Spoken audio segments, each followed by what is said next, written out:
What's going on, guys? Welcome back to League of Ireland Fan TV. And today we are going to be previewing the massive game at Tallaght Stadium tomorrow night between Shamrock Rovers and Flora Tallinn. Obviously, the first leg was last week and Shamrock Rovers disappointingly lost 4-2. More disappointing the fact that they kind of got it back to 3-2 late on in the game and conceded less than a minute after scoring their second goal. So kind of gives them a momentum to climb in the second leg. Joined today by Socko, of course. Socko, how are you keeping? Yeah, good man. How are you? Cheers for Not having too us on. bad. Not too bad. Not too bad. What did you make of the first leg? Um, from a Rovers point of view, so disappointing. Yeah. Stephen Bradley said it was like one of their worst defensive performances he'd ever seen. He said hopefully it's one off. He said I think it will be. Lee Grace was such a huge miss. I think he picked up an injury in the European leg before. So that put him out, and God, it was badly missed. I think they went 2-0 down. As you said, got it back to 3-2 through Liam Scales, a header that he might have meant, he might have didn't mean. Burke obviously scored just before that as a super goal, and they did have chances of their own, and they did hold the ball for long periods, but just the simple defensive errors, misplaced passes, and not getting to headers first. They were really, really poor, and that goal at the end, you get out of Tallinn 3-2, decent result. All you need is a goal back in Tallaght Stadium, but 2-0, two goals down, it just changes the tie so much. Yeah. So I was talking to Adam, our Rovers friend, and he said it was the worst defensive performance he'd seen as well in years. But that said, they were 2-0 down, two goals down to Bratislava. And they almost got it back. So they'll have to do the exact same now on Thursday night. Yeah, no, for sure, for sure. It's touched on there, kind of Rovers kept hold of the ball quite well, and that was kind of reflected in the stats that 55% of the possession had more possession than Tallinn. In terms of shots, there was 11 shots on target 11 shots altogether from Tallinn, 7 on target, and 9 shots for Rovers, 5 on target. So it was fairly even stats wise. Rovers a little bit more possession, and then obviously Tallinn being the hub side having a few more shots. Tallinn kind of set up in this 4-5-1 formation, and it can be kind of adopted into a 4-2-3-1. They have a player called Martin Miller. He's kind of their advanced midfielder, plays in that kind of number 10 role. He did score twice on the night.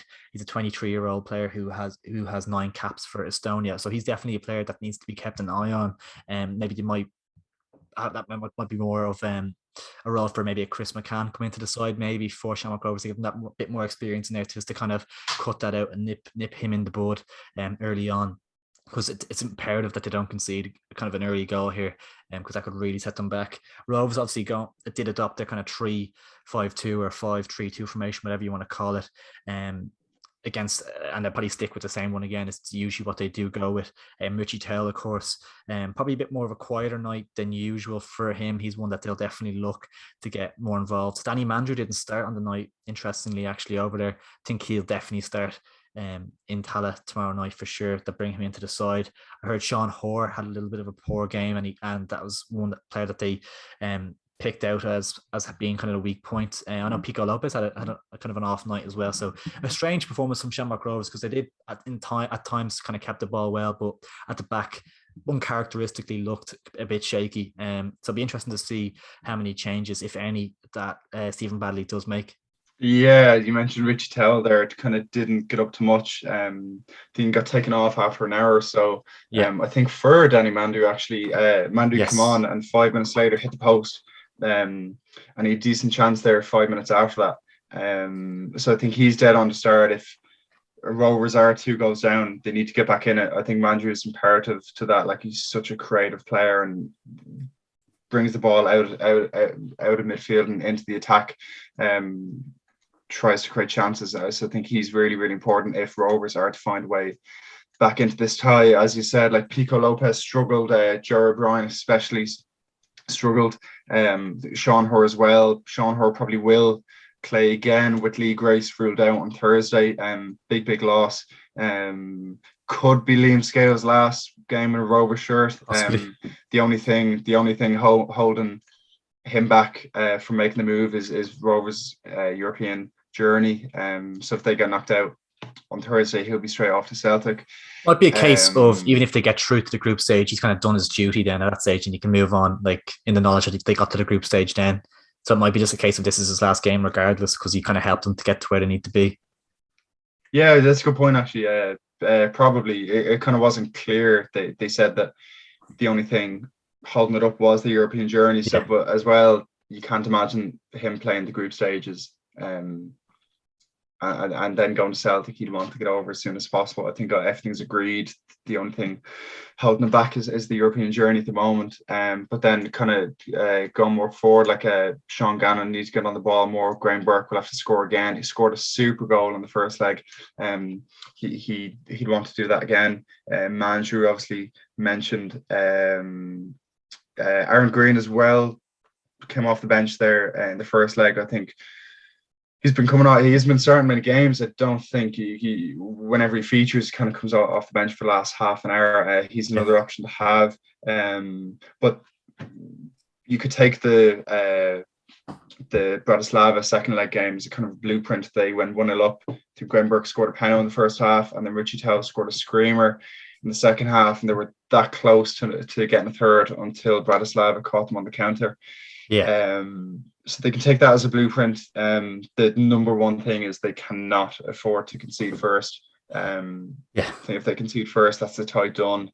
3,500 there at Tala on Thursday night, get right behind them. Another name, apologies if I get this wrong, Maku scored in the last minute versus Toita in the first leg, scored on his debut. Of course. He's another option maybe to have off the bench.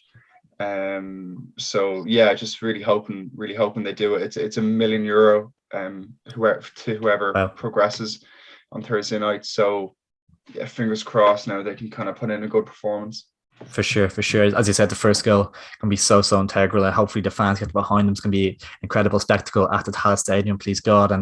And just in terms of we might do a watch, I'm not 100% sure if we're going to do anything for it just yet. Might have some reaction or something afterwards, but definitely going to be a cracking game. Can't wait to watch it. And Socko, going to push you for a prediction as well.